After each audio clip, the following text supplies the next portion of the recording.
고대 그리스 올림피아드 경기에서 많은 영감을 받았다고 하지요.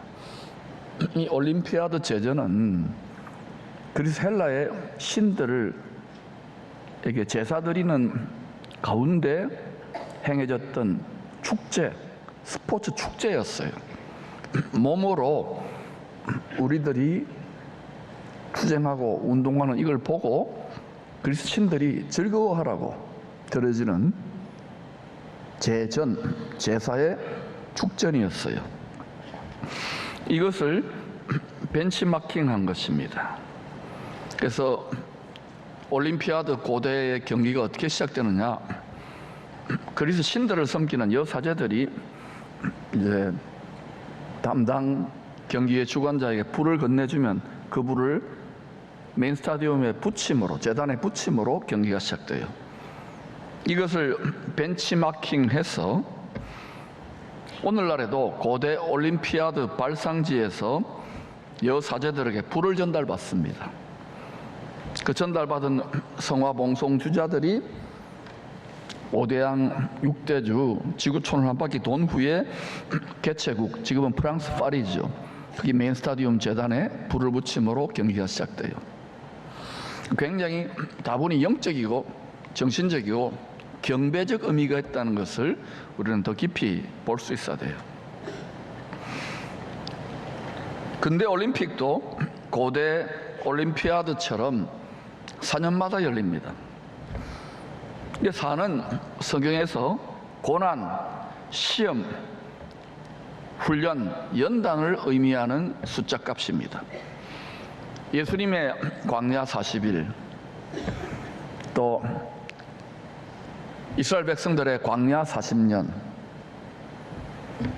아브라함이 약속을 받고 난 다음에 출애굽할 때까지의 애굽 노예로 살았던 400년, 430년 정확하게 말하면, 또 아브라함 이후부터 오실 예수님까지 2000년, 2000년, 4000년. 4는 고난, 연단, 시험을 의미하는 수이고, 우리가 이 땅에서도 예수님을 닮아가는 훈련, 연단, 시험을 통과하는 우리 인생 자체가 4입니다. 다음 올림픽이 열릴 때까지 선수들은 4년 동안, 우리로 말하면 인생 전체죠, 훈련을 게을리 하려고 하는 것, 포기하려고 하는 것, 적당하게 하려고 하는 유혹과 끊임없이 싸워야 합니다. 선수들이기 때문에. 우리들도 선수입니다. 천국의 올림픽 경기에 육체로 있는 동안에 훈련받고 시험받고 연단받아서 경기에 참여해서 각자 행한 대로 상을 받게 될 것입니다. 잘 싸운 자들은 면류관이 있다고 했습니다. 우리가 선수라는 것을 잊지 마세요. 올림픽에 참가하는 선수들이 4년 동안 훈련을 게을리 하거나 주저앉거나 포기하면 성적이 안 좋겠지요. 그래서 혼자 훈련받는 선수 없습니다. 혼자 경기에 참여하는 선수는 없습니다. 다 감독이 있고 코칭 스텝이 있고 부상을 당하면 치료해주는 그런 사람들이 다 달라붙는 거예요. 항상 함께 합니다. 마찬가지예요. 주님이 우리를 세상 끝날까지 함께 동행하시는 감독이요 코칭 스텝입니다. 주님이 성경 기록된 성경 말씀으로, 또 기도가 주시는 영의 감동의 음성으로, 그리고 하나님이 부리시는 천군 천사들로 끊임없이 주저앉고 육체를 따라 게으름 피우고 유혹받고 주저앉으려고 하고 핑계대는 우리들을 끝없이 일으켜 세우고 격려하는 거예요. 우리가 선수라는 사실을 잊지 마세요. 나는 선수하기 싫습니다. 우리 이미 달려갈 길을 시작했다는 것, 출발점을 스타트했다는 것을 기억하세요. 결승골에서 주의 보좌 앞에서 결산할 때가 반드시 있습니다. 지난주인가 제가 파리 올림픽 개막식에서 주님의 성만찬을 대놓고 조롱하는 장면이 있었다고 그랬죠. 많은 분들이 그런 일이 있는지도 또 그렇게 느끼지도 못했을 거예요. 앞으로 세상을 이렇게 바꿔가겠다는 거예요. 이미 그렇게 되고 있고. 그런데 또 자세히 보니까 어둠 속에 로봇 말을 타는 사람이 파리의 세느 강변을 달리는 모습도 있더군요. 시커먼데 저렇게 좀 섬뜩한 느낌이 듭니다. 성경을 좀 아는 분들은 이 모습을 딱 보면은 뭐가 떠오르냐? 요한계시록 6장에 넷째 인을 뗄 때에 등장하는 청황색 말, pale horse, 창백한 말, 탄 자를 암시하는 거 아닌가 이렇게 생각해요. 또 실제로 많은 분들이 그런 이야기를 합니다. 여러분 생각 어떻습니까? 하나의 예술적 표현이겠지만 이건 역시 어떤 방향으로 세상을 이끌어 가겠다는 겁니다. 이 시대가 어떤 지점, 어떤 방향을 향하여 달려가고 있는지 속도가 굉장히 빨라지고 있잖아요. 세상의 변화 속도가 점점 더 가속화되고 있어요. 마치 빠르게 달리는 자동차의 악셀레터를 밟아가지고 더 빠르게 전력 질주를 향해 가고 있어요. 우리는 어떤 방향을 향하여 달려가고 있습니까?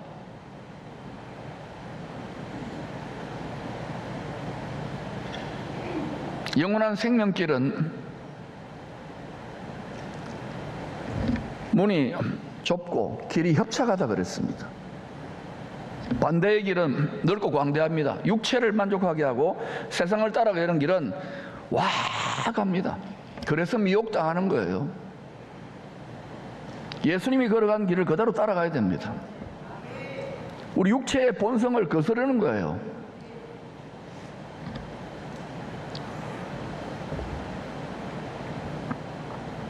지금은 가속 페달이 밟아서 악셀레이터를 향해서 전력 질주해 가요. 우리도 우리의 결성점을 향하여 전력 질주할 때입니다.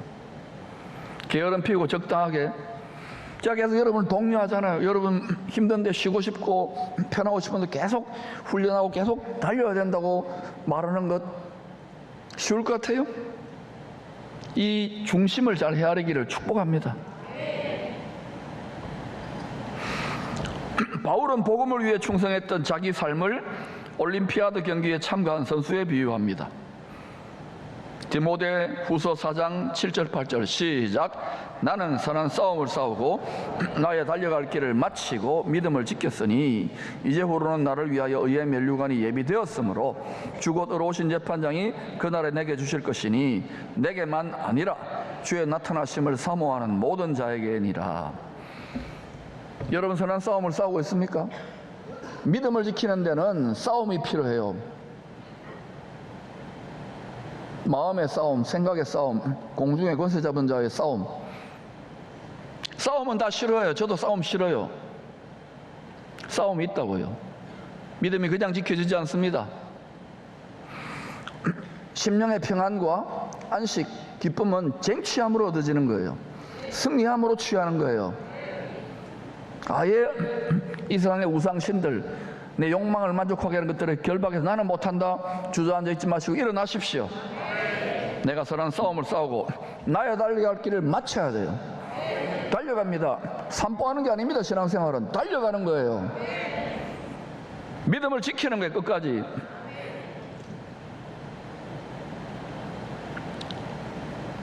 그런 자들에게 이제부로는 나를 위하여 면류관이, 의의 면류관이 각 사람이 행한 대로 갚아주는 거예요.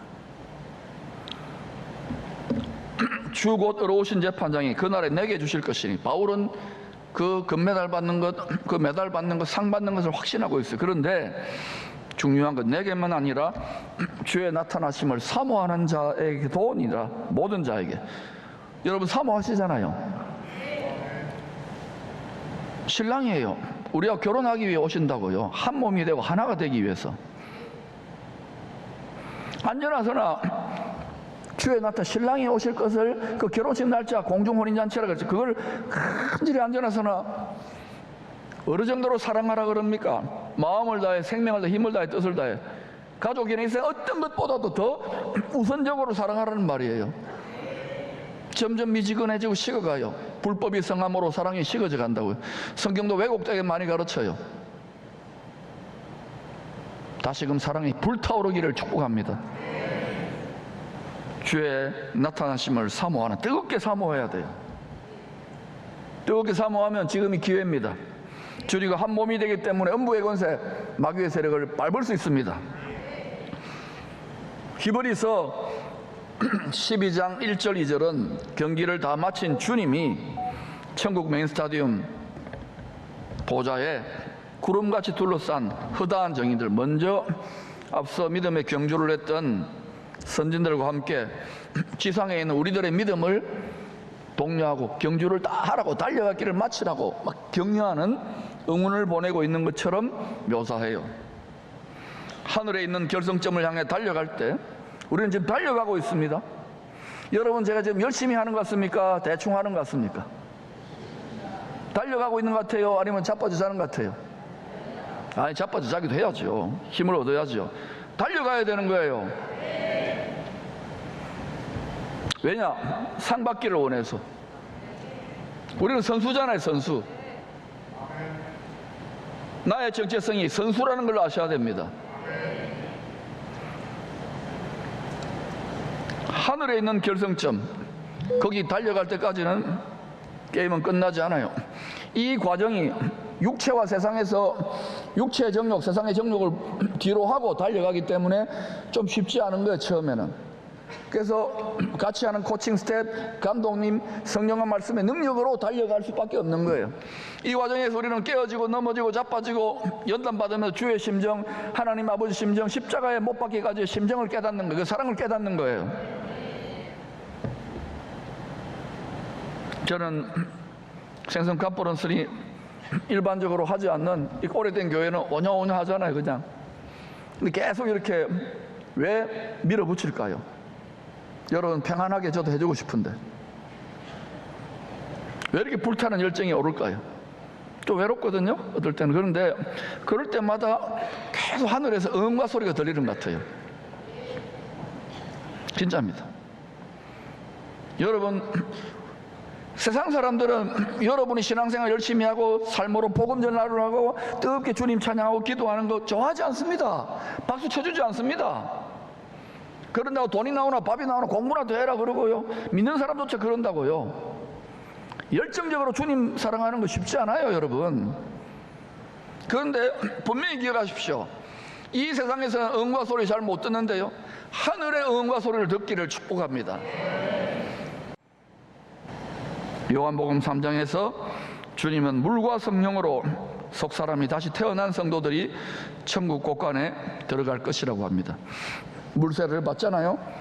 물세례를 받는 가운데 내가 성령의 은혜로 말미암아 내가 속사람이, 영혼의 사람이 다시 태어나는 거예요. 애기 태어났으니 애기잖아요.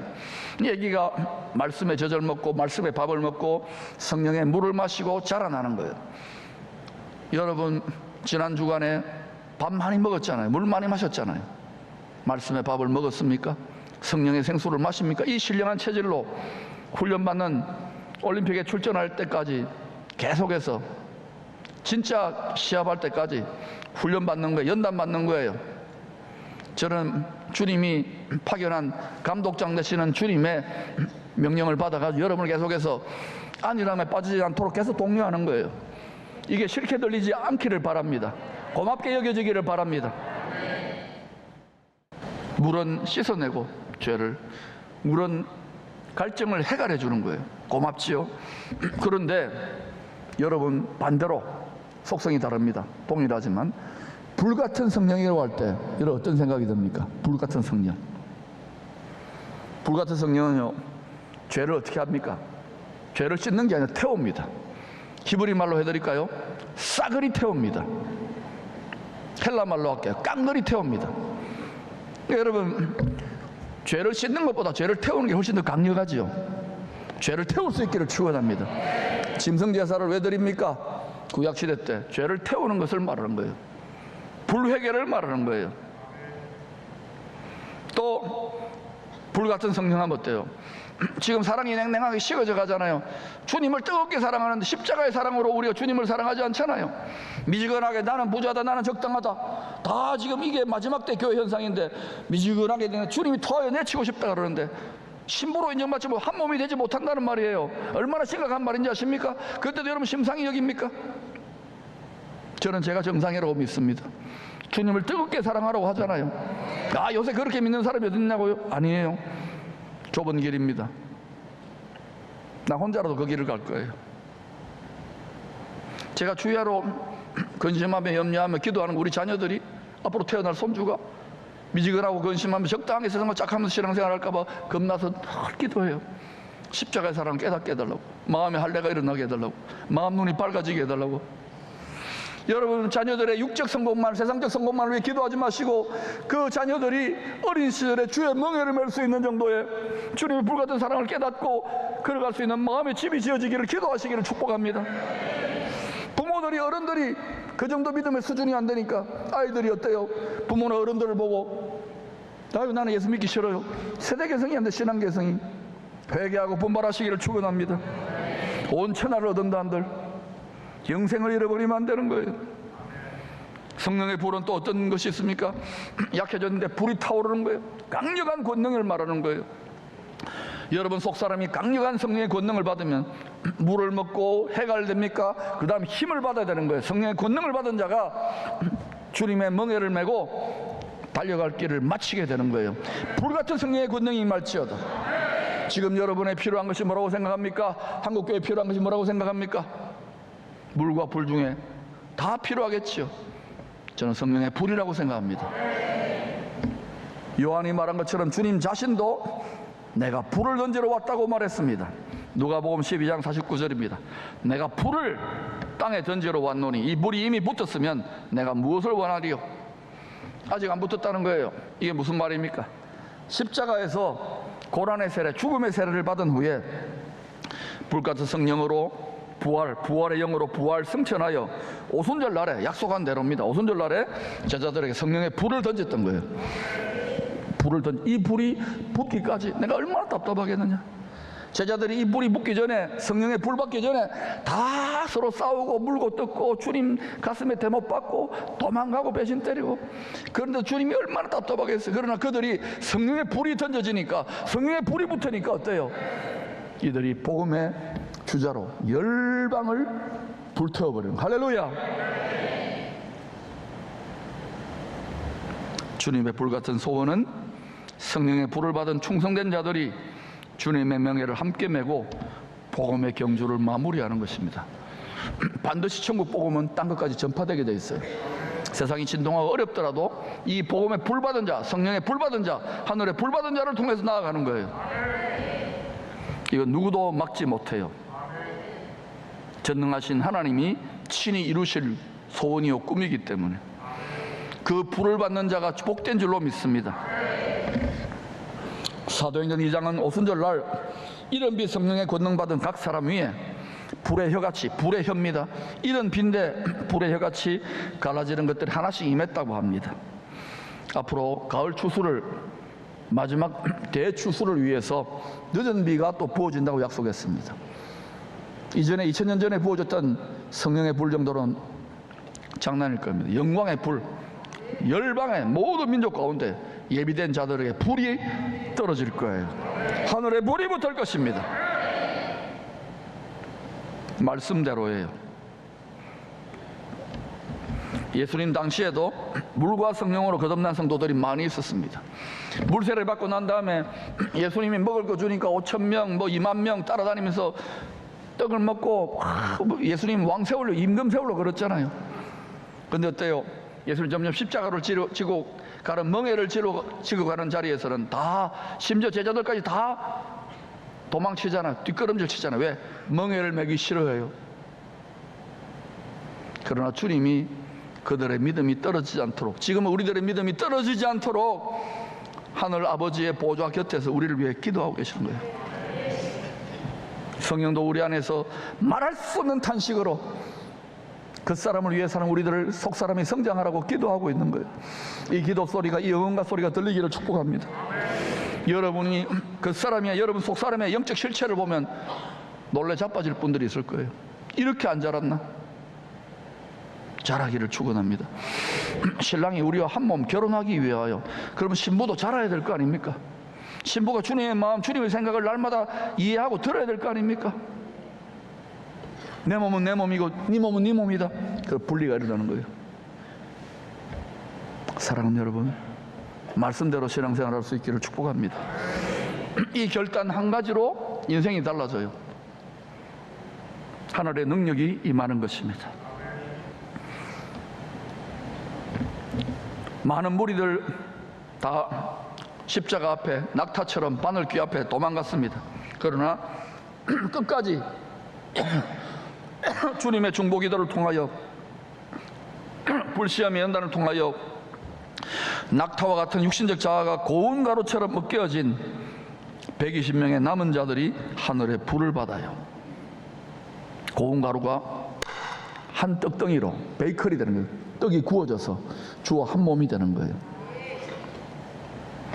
그 전까지는 어때요?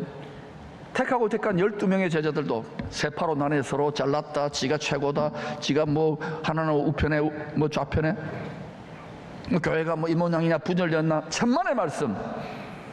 여러분의 마음과 생각이 고운 가루처럼 으깨어지고 뭉개지지 않아서 그래. 끝까지 달려가 보세요. 그러면 고운 가루가 되게 됐어요. 우리의 못난 자, 우리의 자존심, 우리의 모든 의, 우리의 경건, 우리의 실력 다, 우리의 스펙 다 고운 가루처럼 갈려져요.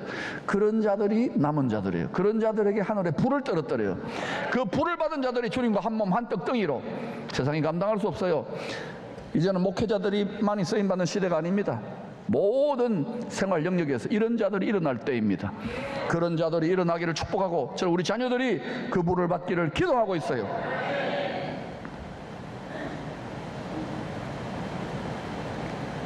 하늘에 불 받은 주님과 한 몸 한 떡덩이가 된 성화봉송 주자들이 땅끝까지 복음의 불을 전달했던 것입니다. 앞으로도 똑같은 일이 일어날 겁니다. 시대가 어둡고 힘들수록 하늘의 불을 받은 성화봉송 주자들이 전하는 복음의 불꽃이 더 환하게 열방을 밝히게 될 것입니다. 저는 우리 대한민국 한국교회가 힘들지만 오히려 이 연단을 돌파하여서 열방에 복음의 빛을 발하게 될 줄로 믿습니다. 기쁨의 교회도 그런 사명을 위해 택함받은 줄로 믿습니다. 포스코의 용광로가 아니라 이 땅에 거룩한 불의 용광로가, 하늘에 불이 붙는 용광로가 이곳에 예비될 줄로 믿습니다. 100년 전 파리올림픽에 영국의 에릭 리들이라는 선수가 100m 달리기에 강력한 우승 후보로 참가하게 됩니다. 그런데 100m 경기가 주일에 열린다는 것입니다. 그런 선교사의 아들로서 경건한 신앙을 훈련받았어요. 주일날 열리는 경기에 자기 평소의 소신대로 경기를 포기합니다. 4년을 준비해 왔는데, 그러자 영국 국민들은 조국을 배신한 광신자라고 운운하면서 대놓고 비난하는 거예요. 막 TV나 언론에서도 막 문제가 있다고. 그러나 그는 담담히 하나님께 모든 것을 맡기고 간절히 기도합니다. 다행히 그 기도 응답인지 몰라도 400m 참가할 동료 선수가 자기는 그래도 메달 하나 땄으니까 자네가 대신 출전하라고 출전권을 양보합니다. 다른 날, 주일에는 다른 날 열리는 거예요. 그런 주종목이 아니었지만 100m 선수였잖아요. 근데 400m 경기에 출전해서 막판 스포트라인에서 선수들을 다 따라잡고 하늘에 불을 받은 것처럼, 마치 불 받은 폭주기관차처럼 막 달려가지고 우승을 하게 됩니다. 그러자 그를 비난했던 많은 사람들이 오히려 큰 도전을 받고 감동을 받고, 영국뿐만 아니라 청교도의 나라 불꽃이 식어져 가는데 다시금 불을 붙여주고 전 세계 성도들과 세계인들의 가슴에 큰 감동과 하나님이 살아계시는구나 간증으로 나타내었던 거예요. 은퇴 후에 그를 얼마든지 화려한 길을 갈 수도 있는데도 중국 선교사로 복음에 달려갈 길을 달리다가 43세에 주의 품에 안겨 죽습니다. 불쌍하고 기구합니까? 저는 그렇게 보지 않습니다. 하늘의 별과 같이 허다한 정인들 중에 한 분으로 우리를 응원하고 있다고 믿습니다. 여러분, 우리는 각자 부르심의 자리에서 우리의 달려갈 길을 달리고 있습니다. 시대가 어려워지는 이유는 다른 거 아니에요. 하나님의 자녀들이 하나님의 자녀들답게 거룩하게 구별되게 사는 것을 두려워하기 때문에 그래요. 커밍아웃 하시기를 축원합니다. 그리고 성전 뜰만 밟지 말고 회개 불만 밟지 말고 마음이 성소가 되어서 마음에 기름이 부어져 일곱 등잔불처럼 마음이 밝아지기를 축원합니다. 어두워진 마음은 밝아질지어다. 마음과 생각이 다 뜯어 고쳐질지어다. 그리고 마침내 신랑의 멍에, 주의 멍에, 아버지의 멍에를 함께 지고 영광의 불, 영광의 왕의 가마지요, 그 영광의 불이 임재하는 게, 그 불을 받는 자는 말릴 수 없어 끝까지 달려갈 길을 마치게 됩니다. 그런 가정, 그런 자녀들이 앞으로 많이 일어날 줄로 믿습니다. 에릭 리들의 이야기는 1981년에 불의 전차라는 영화로 만들어집니다. 기독교 영화 히트 못 치잖아요. 이게 전 세계적인 흥행을 일으켜서 아카데미 상을 4개나 휩쓸고, 그 영화 주제가는 저도 여러 번 봤어요. 또 보려고 그래요. 불의 전차. 계속해서 오고 가는 세대에 많은 사람들의 영감과 도전과 신앙의 깨어름을 채찍질하는 감동의 통로가 되고 있답니다.